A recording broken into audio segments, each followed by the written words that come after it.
नमस्कार दोस्तों, इम्प्ले खबर चैनल की एक और नई वीडियो में आप सभी दोस्तों का फिर से एक बार स्वागत है। आज ईपीएस 95 पेंशन धारकों का बेंगलुरु में दूसरे दिन भी लगातार आंदोलन धरना प्रदर्शन यहां पर जो है चालू रहा। दूसरे दिन के इस आंदोलन में प्रमुख गायकों ने अपनी मातृभाषा में यहां पर जो है ईपीएस 95 पेंशन धारकों की मांगों के संदर्भ में ईश्वर से प्रार्थना की। गौरी शंकर प्रिय पुत्र नीनादे सकल गुणगण्यनागी विद्याधिपति नीनादे ಎಲ್ಲರ ಮನದಲ್ಲಿ ನೀ ನೆಲೆಸಿ ನಿಂತಿರುವೆ ಆ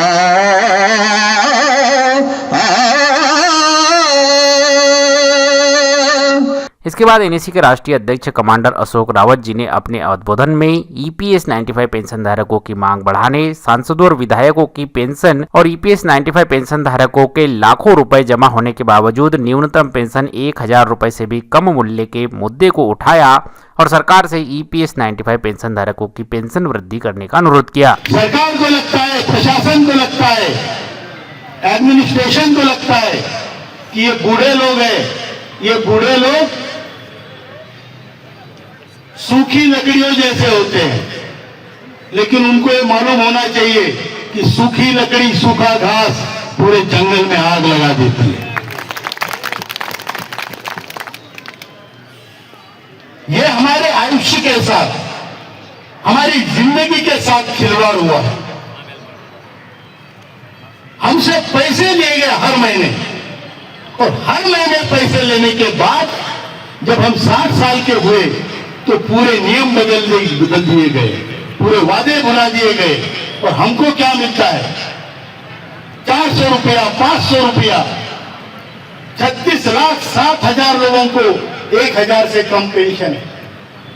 एक बूढ़ा बूढ़ी 36,07,000 लोग, ऐसे परिवार कैसे जीते होंगे? 700 रुपए में, 800 रुपए में कैसे जीते होंगे?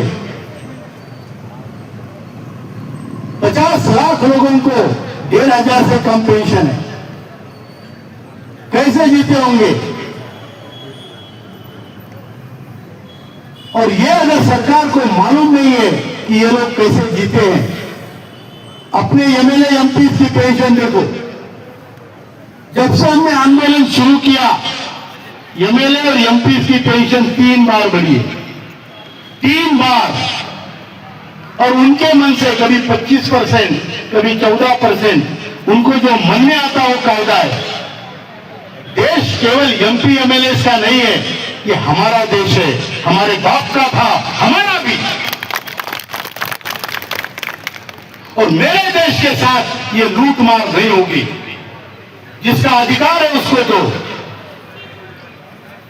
आप कई राज्यों में आपने देखा, महिलाओं को 10,000, किसी को 2,000, किसी को 1,500। अपने मन से जहां वोट लेने हैं वहां पैसे बांटते हैं। अरे भैया, आपको पैसे देना है तो बदले में कुछ काम करवाओ। 10,000 रुपए देता हूं, 2 गाय पालो। बोलो, जो रास्ते पे भटक रही हो गाय तो पालेगी, बराबर है? अनशन चल रहा है, वहां हमने यज्ञ की तरह वहां पर काम चल रहा है। रात दिन हमारे लोग बैठ रहे हैं, अनशन पे बैठे हैं। उसमें औरतें हैं, जेंट्स है, और वहां पर पूरी धुनी हमारी जल रही है। इतना बड़ा संघर्ष मेरे ख्याल से स्वतंत्रता के बाद भारत में कभी नहीं हुआ। और ये संघर्ष कौन कर रहा है? बूढ़े लोग, बीमार लोग, असहाय लोग, जिनके पास पैसे नहीं, ऐसे लोग, जिनको घर में कीमत नहीं, ऐसे लोग, जिनको समाज में कीमत नहीं, ऐसे लोग। ऐसे लोगों का संघर्ष किसके खिलाफ, किसके विरुद्ध है? वो संघर्ष एक क्रूर और विकृत सिस्टम के खिलाफ है। ऐसी सिस्टम जो राजनेताओं को पेंशन देती है और कामगारों से काम करा के पैसा लेके उनके बुढ़ापे में उनका सहारा नहीं बनती। ये हमारा देश बहुत बड़ी दुनिया की संस्कृति है। और हमारी संस्कृति क्या है? मातृदेव भव, पितृदेव भव, गुरुदेव भव। ऐसे संस्कृति वाले देश में हमारे माता पिता को भूखा छोड़ा है 60 साल की उम्र के बाद।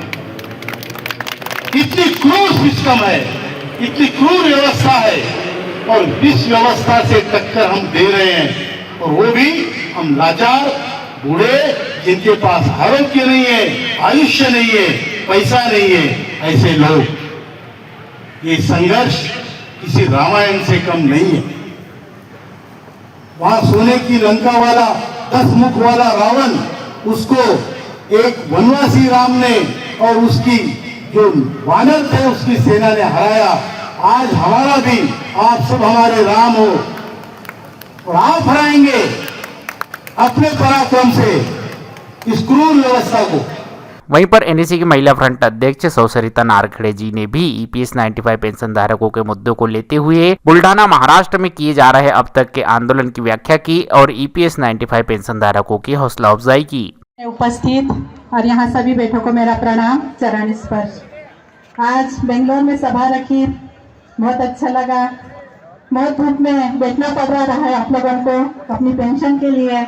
लड़ाई है, इसमें सब चलता है, धूप में भी बैठना पड़ता है। बुल्ढाना में आज 4283 दिन से उपोषण चल रहा है। सब धूप, ठंडी हवा सब उसी में चल रहा है। पेंशन के लिए अपने को तो ये करना ही पड़ेगा, धूप में बैठना ही पड़ेगा। और अपन अंतिम छोर में है, 99% काम हो गया है, 1% रहा है। तो अभी राहुल साहब दिल्ली जाने वाले हैं। मैं प्रार्थना करती हूँ सर से कि जल्दी से ये खुशखबरी लेकर आइए। दिवाली हमारी अच्छी है, सभी की अच्छी है। मैं राहुल साहब से रिक्वेस्ट करती हूँ कि मंत्री जी से मिल करके, उनसे बोल करके हमारा प्रश्न जल्दी बोलिए करने के लिए। बहुत हो गया आश्वासन, अब आश्वासन से पेट भर गया है, अब भूख लगी हुई है, रोटी चाहिए, ऐसा बोलिए आप उनको। तो इस तरीके से आज दूसरे दिन भी ईपीएस 95 पेंशन धारकों का एक बड़ा जमावड़ा ईपीएस 95 पेंशन धारकों की मांगों को मंजूर करवाने के लिए बेंगलुरु में देखने को मिला। अब कल दिल्ली में ईपीएस 95 पेंशन धारकों की मांगों को लेकर जहां पर CBT central board of trustees की बैठक ईपीएफओ ऑफिस में होनी है, वहीं पर जो है धरना प्रदर्शन किया जाएगा। अब इस धरना प्रदर्शन से क्या कुछ बातें यहाँ पर जो है निकल कर आएगी, वो आपको जो है कल के वीडियो में जानकारी मिलेगी। तो चैनल को सब्सक्राइब करके रख लीजिए। मिलते हैं आपसे अगले वीडियो में, तब तक के लिए जय हिंद, वंदे मातरम।